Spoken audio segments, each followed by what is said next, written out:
Hello, my name is Moya Morgan, and I'll be talking about what we know and what we don't know about Ireland's nuclear program. You gotta press the button with the slides. Oh, okay. This topic on CNN 10 talks about the building of Iran's nuclear program. Israel and its prime minister feels threatened by the progress of Iran's nuclear program because it seems to be going well and has much success. Israel's operation goal is to stop Iran's progress in developing nuclear weapons. They do so by launching heavy air missiles, and Iran retaliates by also launching missiles. Even though Iran says its program is peaceful, Prime Minister Benjamin Netanyahu intends to continue to target Iran's nuclear program and its military leadership. CNN military analysis Cedric Litton states how Iran has been stockpiling on refined uranium, which makes missiles even more powerful than it is right now. It is said by another military analysis that Iran would be 2/3 of the explosive power of bombs developed by the US in the 1940s and 50s. Military analysis Colton also states that Iran is closer to building a nuclear weapon than they were 5 years or 10 years ago.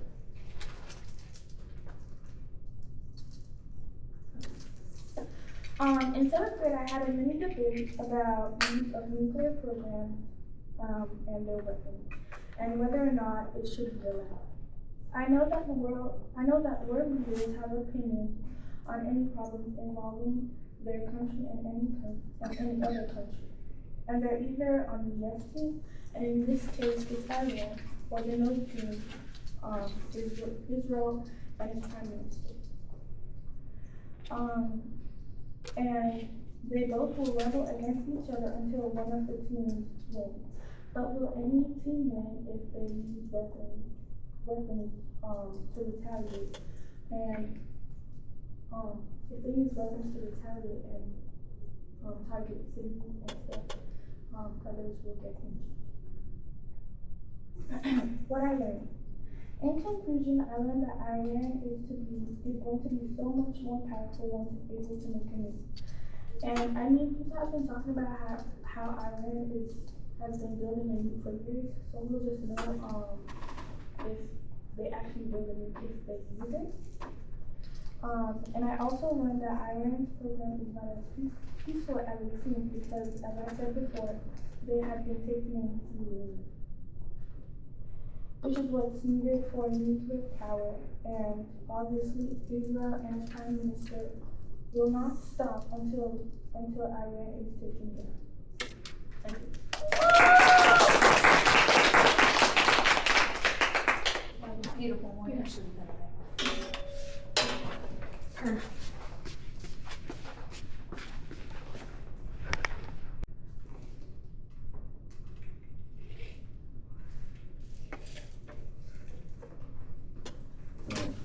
Good afternoon, class. This presentation is on a common issue faced nowadays: artificial intelligence and chatbots.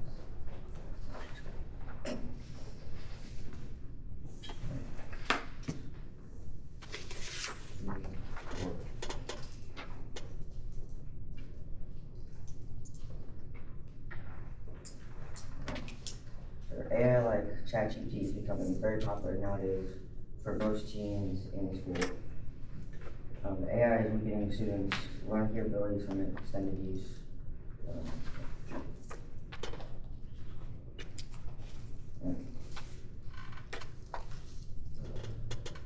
Okay, I can't put that one. Okay. Alright. So for example, having the AI do work for you by typing in a prompt and generating content for you. Human study shows that your brain is fully developed at the age of 25, but when teens rely on AI, their brain isn't as active, so it doesn't strengthen the brain as well. Basically, when we use AI, we get the info we need, but don't retain it as well. because we're not learning this yet. Alright, two. Three researchers at MIT studied three groups of students. One group used ChatGPT to write essays, another used Google AI, and the third used no tech tools at all.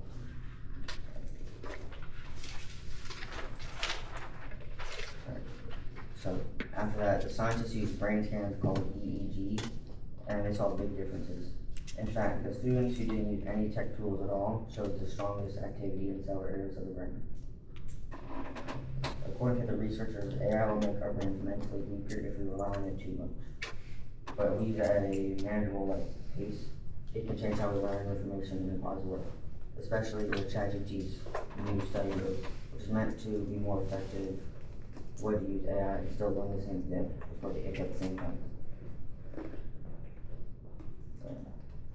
And given the facts and evidence provided by the MIT researchers, my conclusion is that if we use AI too much, our brains will get weaker and less effective for learning information.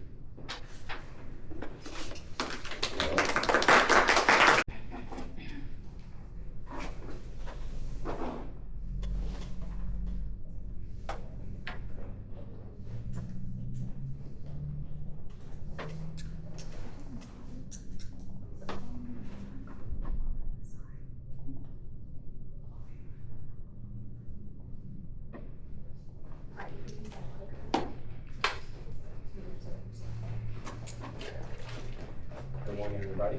My Good name morning. is Christopher Thomas, and today I will be telling you that AI chatbots are developing personalities and why they haven't developed personalities over time.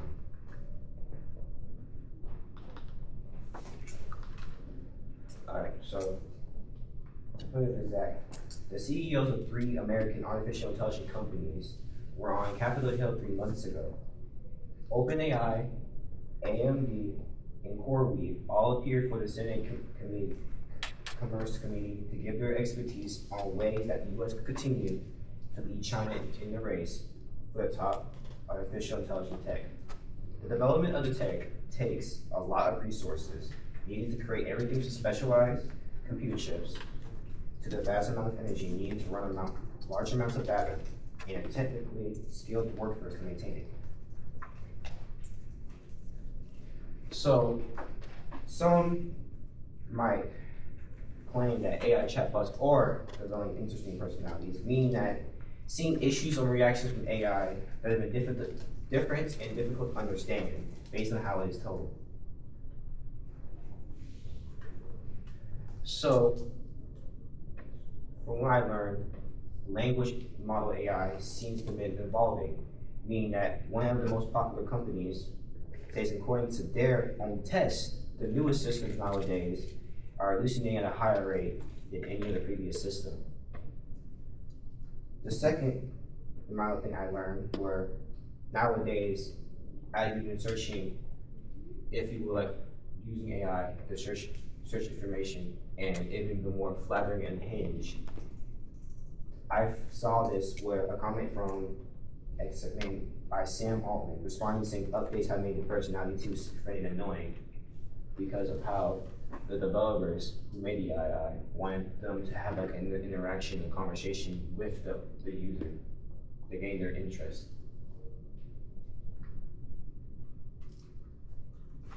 And also,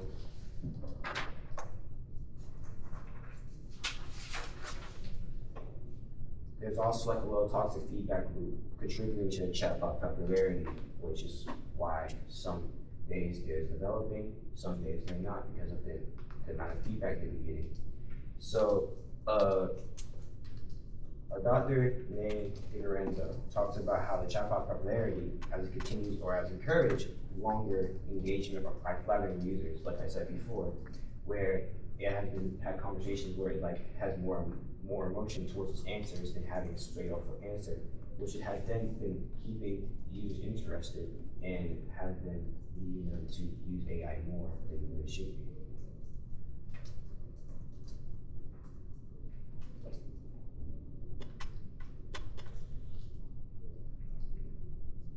So why I see the connection is from the internet and the AI chatbots using And some examples of we know, the usual ChatGPT, and as we always use nowadays, because it's been brought to the world for years, Google. So, from what I've learned, that AI chatbots have many reasons for having the popularity and developing personalities from rapidly. Over time, it will get to a point where it will be one of the most best artificial intelligence tech to use, and it'll probably withstand probably most of the population to gain more people's interest. Because right now, a lot of people are interested in using AI. So I asked myself this: have you ever used AI before giving a flat or yet unhinged answer? And why would you think that it's impossible for an AI chatbot to develop those personalities? Thank you.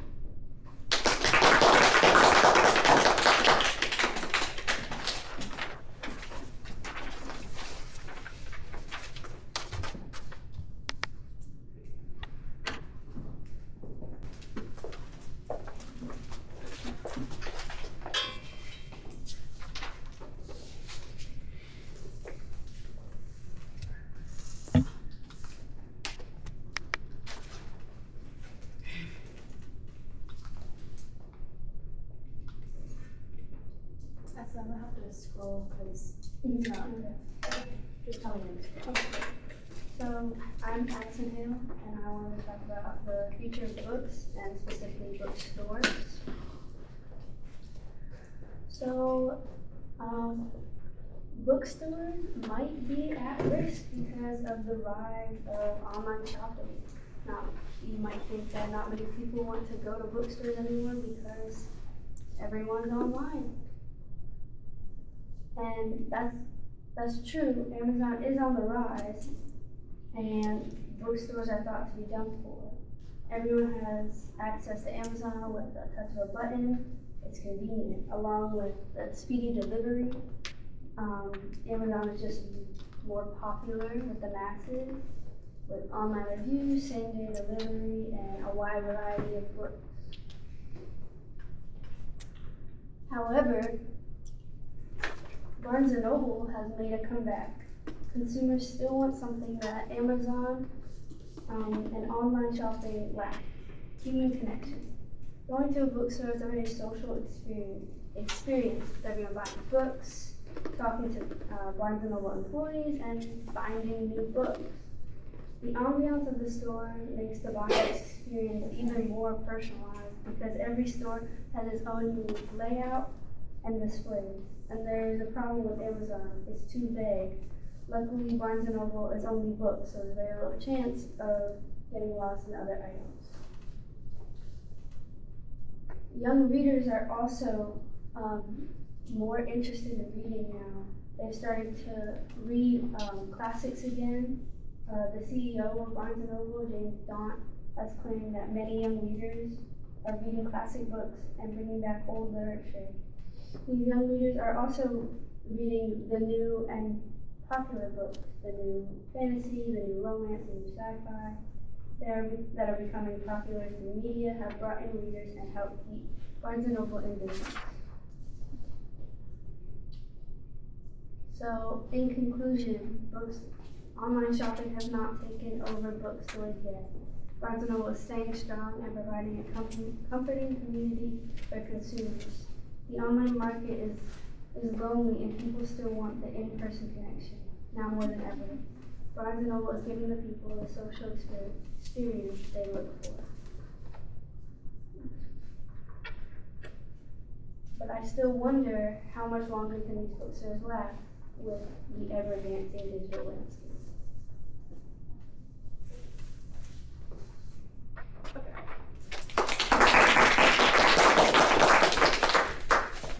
Go ahead.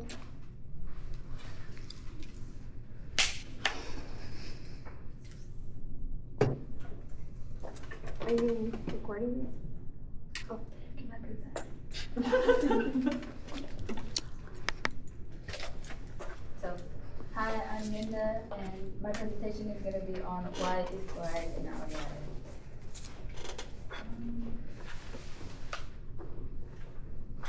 Oh, no. Okay, sorry.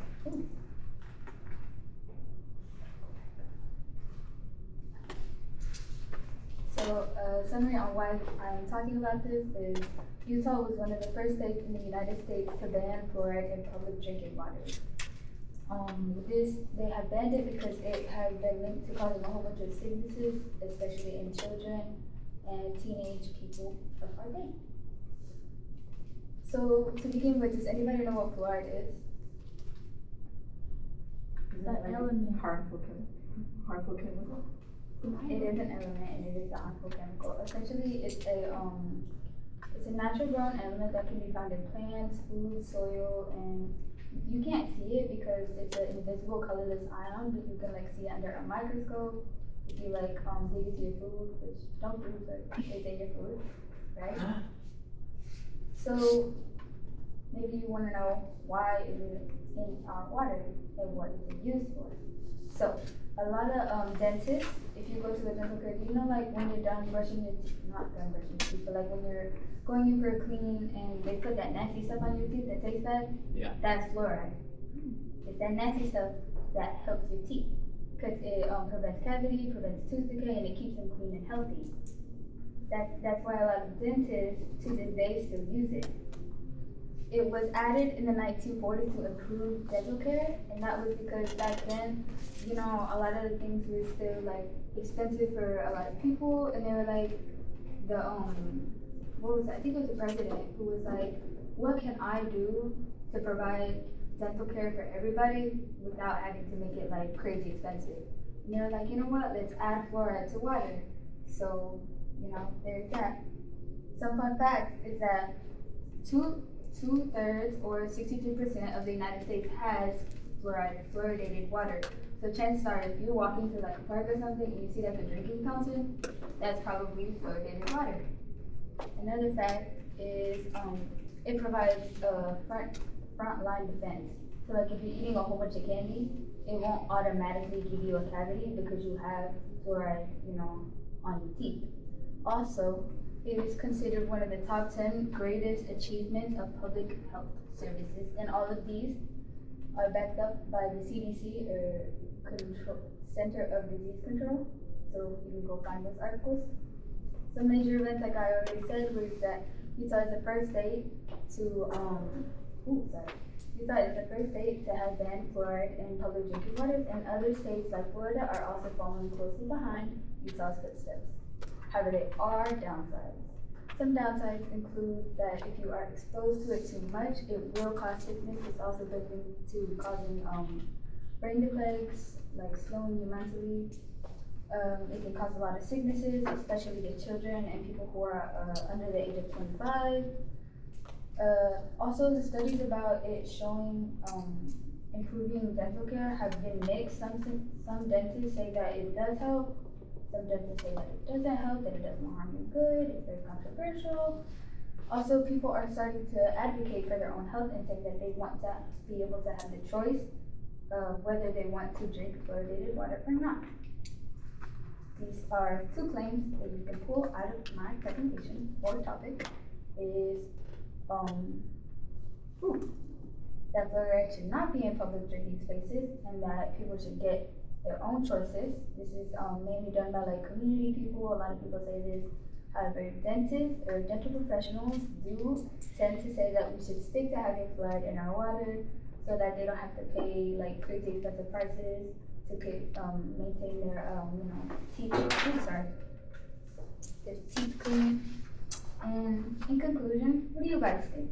Do you guys think we should still continue to drink fluoridated water? Or do you guys think we would have the choice to drink fluoridated water? Choice. Nobody wants to stick to fluoridated water? There should be like water bottles. Oh, I feel like we should stay because I mean, if that does kind of make sense. Like a lot of people don't have access to dental care, so that's like a little bit like. But are you like willing to risk your health for a few bucks? Oh, we're already Yes. risking our health with everything else, like. Okay. Like, Thank you.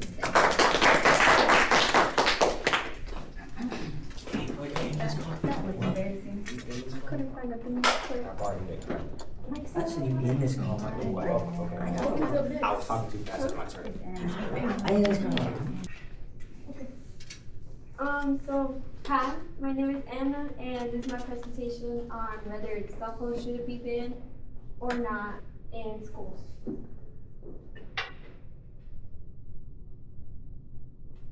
Okay, so basically the video talks about like several states that have introduced policies that ban or restrict cell phones in public schools. And this issue is a rare instance of bipartisanship, which means that it unites state leaders on both sides of the political aisle.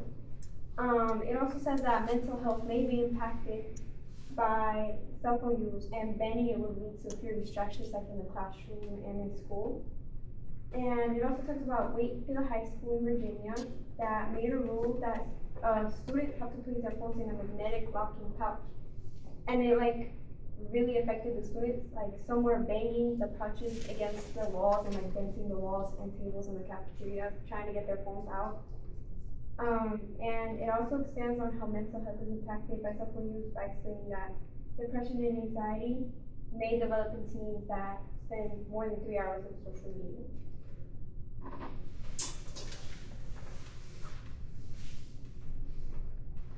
Okay, so some interesting facts about this topic is number one, most teens use social media, and this is supported by the 2023 Surgeon General's report that says that up to 95% of youth ages 13 to 17 report using a social media platform. And this form of evidence is statistics.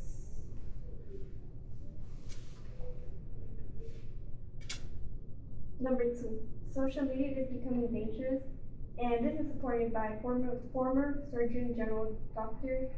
Vivek H. Reddy, who says that it is time to require a Surgeon General's warning label on social media platforms. And this form of evidence is expert testimony. And number three, depression and anxiety in teens may be caused by too much screen time. And this is supported by the Yale School of Medicine, who recently reported that in a study of more than 5,000 9 and 10-year-olds, time spent on digital technology directly correlated to the likelihood of developing depression and anxiety within a couple of years. And this form of evidence is experimental results.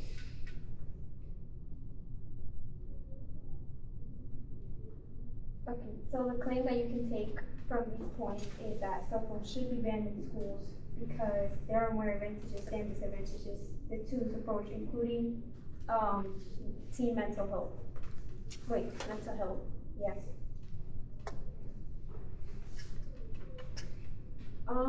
A connection I can make to this topic is like my personal experience of like seeing, like walking the hallways, seeing like students on their phones, like not even looking up, like bumping into each other, you know, and I'd be one of them, like, I'd be on my phone all the time, and I can do that.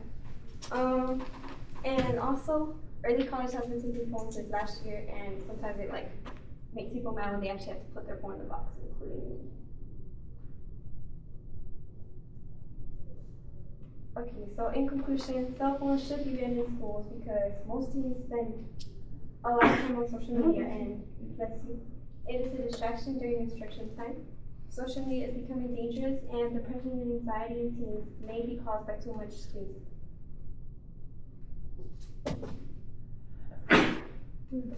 Thank you.